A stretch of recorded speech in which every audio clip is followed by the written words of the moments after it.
think I'm ready. Hello everybody, and welcome back to our Summer Reading Club craft today.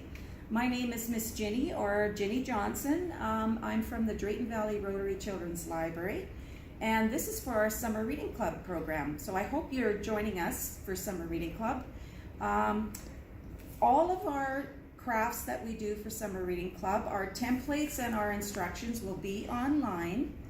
And they are on our website, our library website. So if you go under www.draytonvalleylibrary.ca under Summer Reading Club Crafts and Games, you will find all of the instructions and templates for our crafts.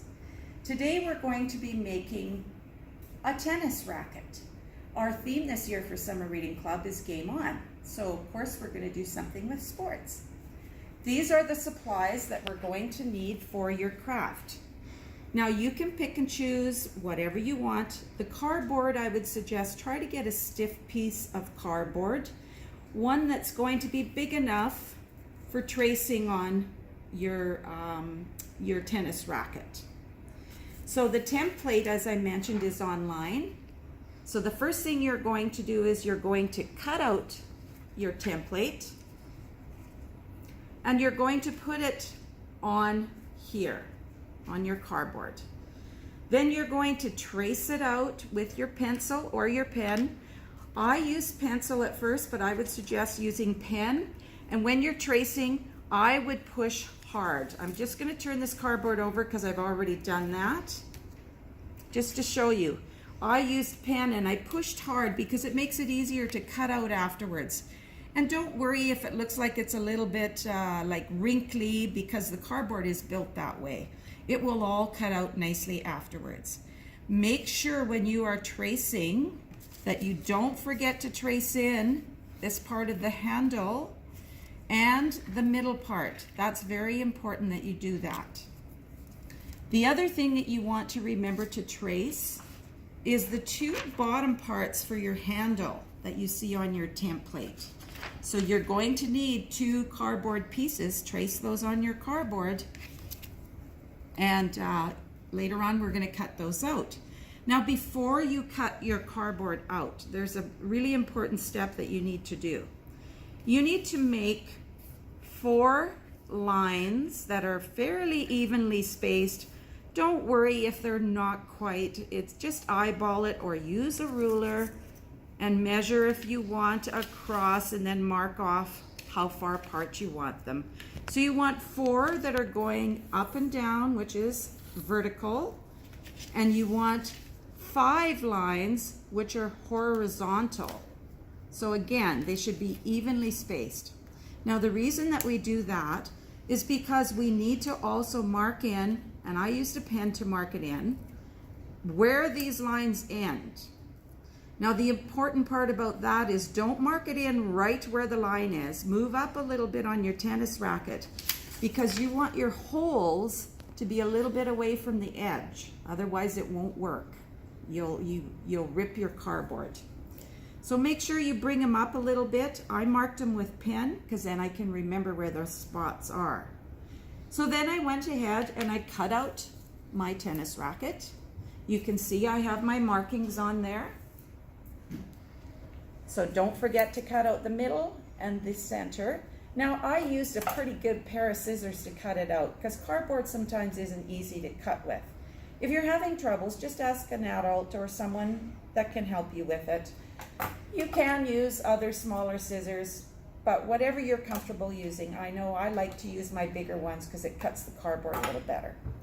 The next part that you want to do, if you have a hole punch at home, you want to hole punch where you left those dots. Oh no, sorry, I should have mentioned, before you even cut the cardboard tennis racket out, you might want to decorate it. You notice that I colored mine, so do some coloring on both sides of it, if that's what you want to do. Or you can keep it plain like this. So do that all before you cut it out. I should have mentioned that earlier. Now, what you want to do is you want to take your hole punch, if you have one. If you don't have one, just use a pencil or a pen and push carefully. I think a pen works a little better. Push carefully to make a big hole, right? One that's big enough for yarn to go through.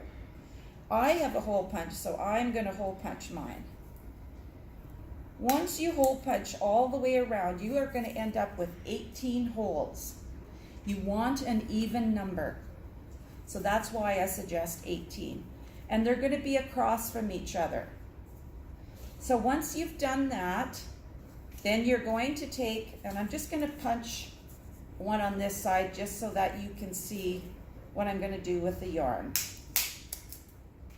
And I'll punch one maybe here at the top and down here at the bottom. But remember, you're going to have holes all the way around. Let's get one on this end too. So I'm just going to show you how to thread the yarn through. So the next step is you need to cut strings of yarn. I measured mine. You can make them 8 to 10 inches long. I just measured them with the ruler. And you need to have 9 pieces in all because, of course, it's 18 holes, so you're going to need to tie them from one end to the other. Okay? So the next step is you're going to thread it through on your cardboard. Then you're going to tie one end and make sure you tie it tight. Maybe put a double knot. That's what I did. Don't worry if you're going to have some fringes left over because you're going to trim it afterwards. Now you're going to bring it through this hole on the bottom, and you want to keep it tight because, you know, the strings of a tennis racket are tight.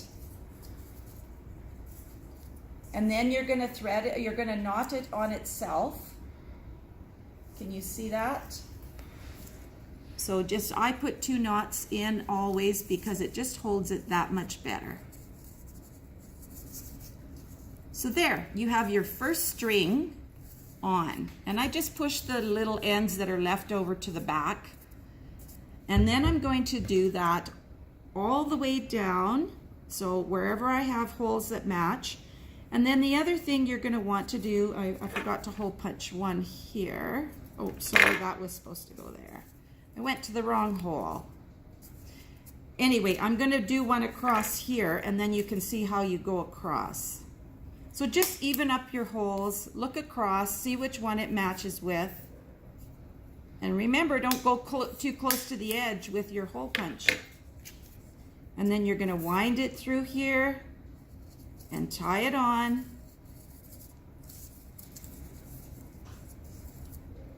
I do it this way. I keep the string on the inside because you want everything to be at the back if possible.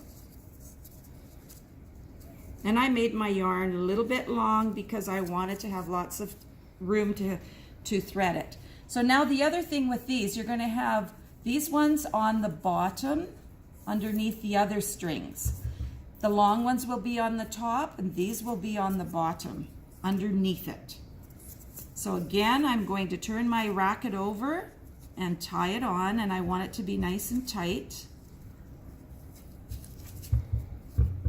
And I'm going to double tie it, do 2 knots, because that just keeps it in place a little better. Okay? And that's what you're going to have. You're going to have this all the way along.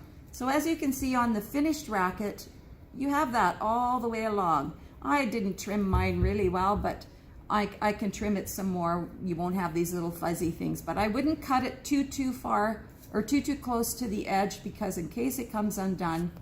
And the other thing you can do if you really want to is take a tiny bit of tape it across the knot, and then it'll hold it in place a little more. So once you've got your string all done, now it's time for you to take the handle. So I colored mine. You decide what color you want. You can use your marking pens. Sharpies work really well. I colored mine green, and then I just put glue on the back of it, and I stuck it on one side, and then I stuck one on the other side. And there you have your tennis racket. Enjoy your craft, and we'll see you again.